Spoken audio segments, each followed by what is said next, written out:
All the Light We Cannot See by Anthony Doerr. The story begins amidst the fiery chaos of war.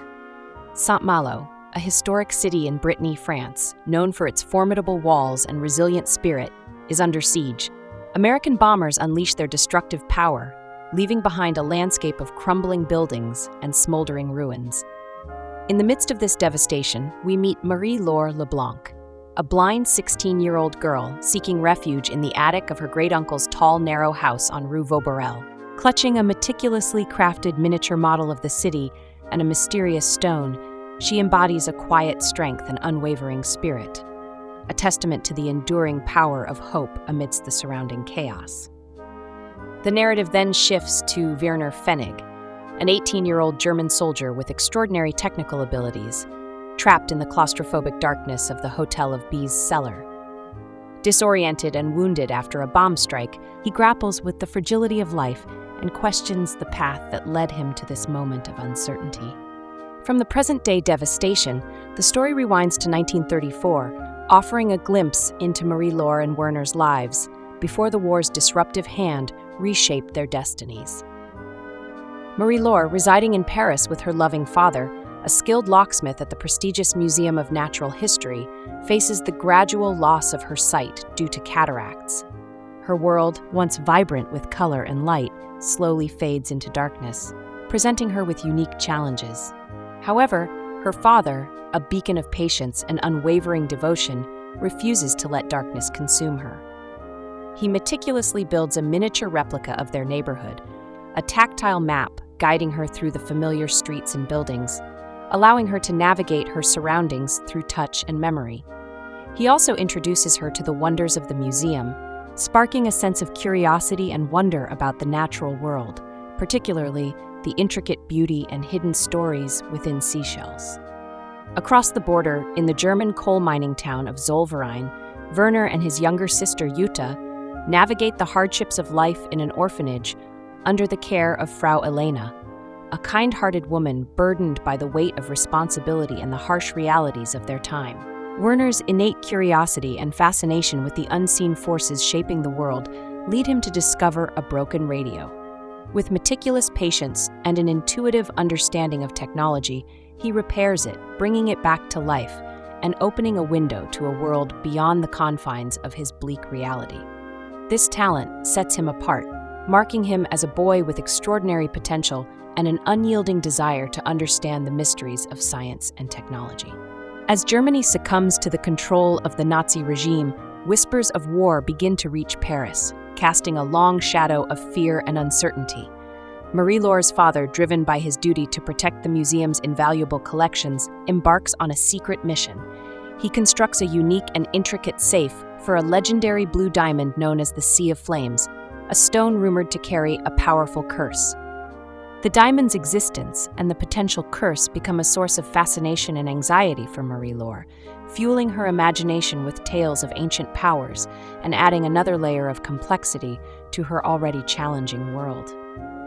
In Zollverein, the oppressive hand of the Nazi ideology tightens its grip on everyday life. Werner and Jutta seek solace in the forbidden, secretly tuning in to broadcasts from a mysterious Frenchman who speaks with passion about science and the wonders of the world. These clandestine moments offer a glimmer of hope and a glimpse of a life beyond the bleak reality of their Nazi-controlled town.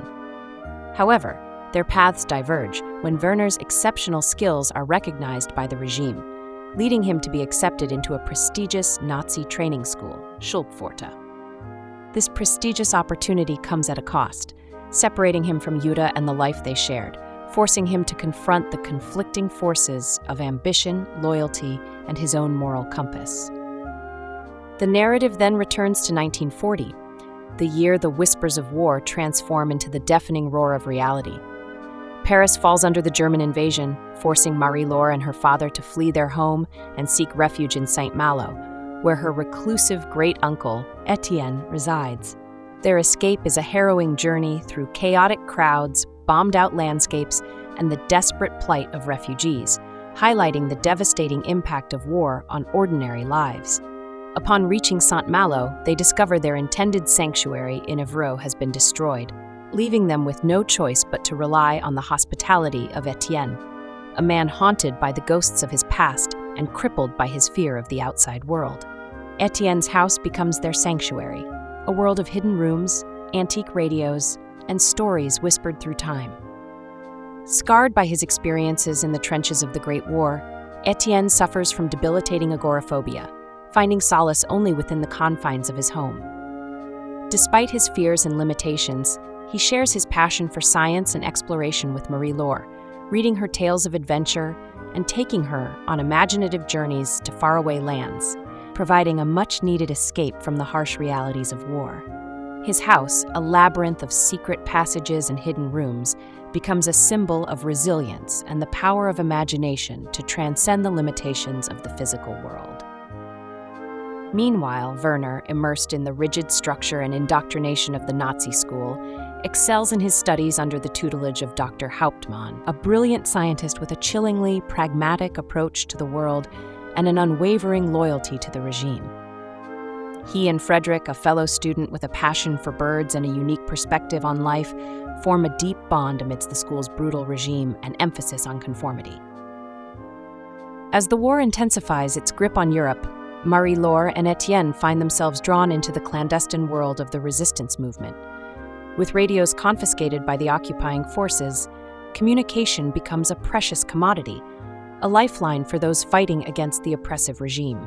Marie-Laure, despite her blindness, embraces the role of a courier, her acute sense of hearing and memory allowing her to navigate the city's streets with remarkable precision. She retrieves secret messages concealed within loaves of bread from the local bakery, Madame Rouel's establishment serving as a discreet hub of defiance and a testament to the courage of ordinary citizens resisting the Nazi occupation. Etienne, inspired by Marie-Laure's bravery and driven by a sense of duty, confronts his debilitating fear of the outside world and utilizes a hidden radio transmitter in the attic to broadcast these messages into the ether. His broadcasts, interspersed with snippets of music, become a beacon of hope and resistance, reaching out to those fighting for freedom and offering a glimmer of light in the encroaching darkness. On the other side of the conflict, Werner's exceptional technical skills lead him to a specialized unit tasked with the crucial mission of hunting down these clandestine resistance radio transmissions. He travels across occupied territories in a battered Opel Blitz truck, accompanied by Volkheimer, his former classmate from Schulpforta, whose imposing presence and reputation as the giant mask a complex inner world and a growing sense of disillusionment.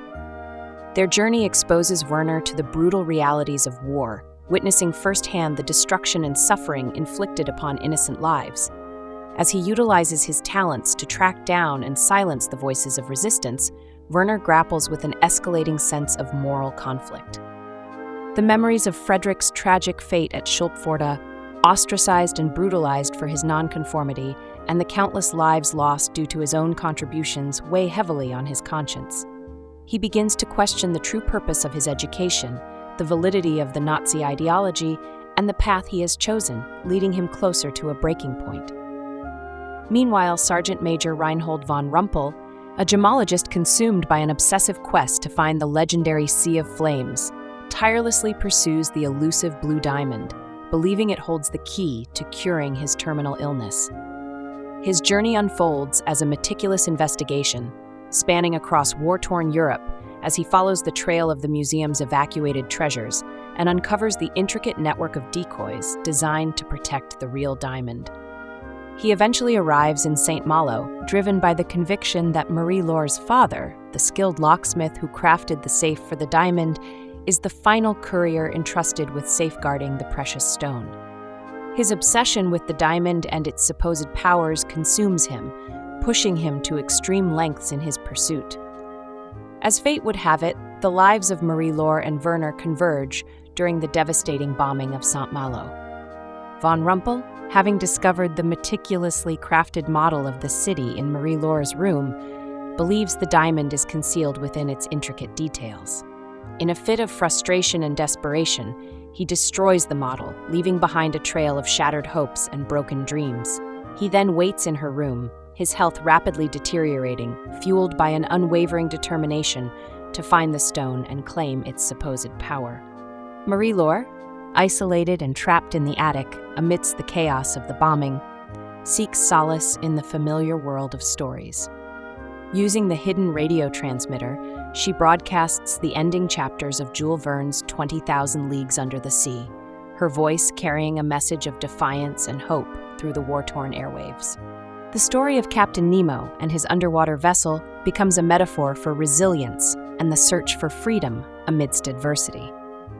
Werner, listening intently to his radio in the depths of the Hotel of B's cellar, recognizes the voice as the same one he and Jutta used to secretly listen to as children, the Frenchman's words igniting their imaginations and offering a glimpse of a world beyond the reach of the Nazi regime. Driven by a profound sense of connection and a desire to protect the source of this voice, Werner defies his orders and embarks on a perilous journey to find the girl. Amidst the chaos and destruction of the bombing, Werner reaches Marie-Laure's attic just as von Rumpel is about to discover her hiding place. In a moment of decisive action, driven by a desperate need to protect the girl, Werner kills the sergeant major, eliminating the immediate threat and setting the stage for their escape. Together, they navigate the treacherous landscape of the ruined city, their connection deepening as they find solace and humanity in each other amidst the surrounding devastation. Their shared experience of loss, their defiance of the forces that sought to control them, and their innate kindness create a bond that transcends the boundaries of war and nationality.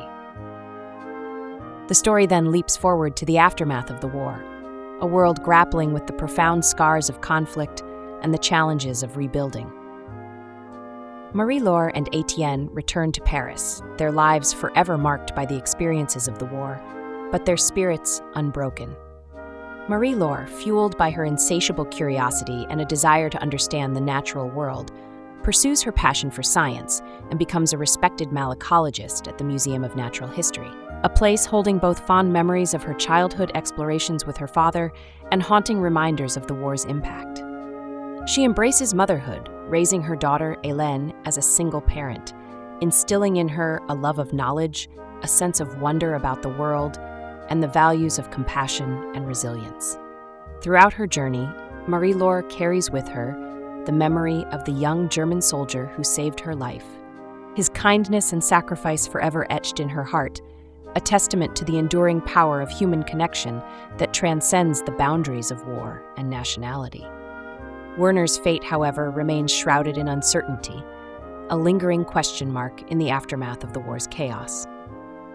Back in Essen, Jutta, now a mature woman with a family of her own, receives a package containing her brother's belongings, recovered from the remnants of the war. Among the items is the worn notebook she sent him years ago, filled with his childhood questions and inventions, a poignant reminder of his inquisitive mind and his unyielding curiosity about the world. There is also the small, partially crushed model house of Marie-Laure's home, a tangible link to the unknown chapter of his life during the war, a mystery Jutta is determined to unravel. Driven by a need for answers and a desire to connect with her brother's past, Jutta embarks on a journey to Saint-Malo with her son, Max, hoping to uncover the truth about Werner's life and death and to find some sense of closure. The story culminates with Marie-Laure, now an elderly woman reflecting on the tapestry of her life, recognizing the profound impact of the war on her journey and the interconnectedness of human experience. The war shaped her world, leaving behind scars both visible and invisible, but it did not define her. She finds solace in the enduring beauty of the natural world, the love of her family, and the legacy of those who touched her life, including her father, Madame Manek, Etienne, and the young German soldier, Werner Pfennig, who selflessly gave her a second chance at life. Her experiences have taught her the importance of resilience, the power of hope, and the enduring strength of the human spirit. Jutta's journey to Saint-Malo leads her to Marie-Laure, a meeting bridging the gap between past and present, enemy and ally, loss and remembrance. They share stories and memories of Werner, piecing together the fragments of his life and finding solace in the shared experience of loss and the enduring power of his kindness. The model house, a symbol of Werner's connection to Marie-Laure and his desire to protect her, becomes a tangible reminder of their shared history and the enduring impact of their brief encounter. If you enjoyed this summary of All the Light We Cannot See by Anthony Doerr, please consider subscribing to listen to more book breakdowns.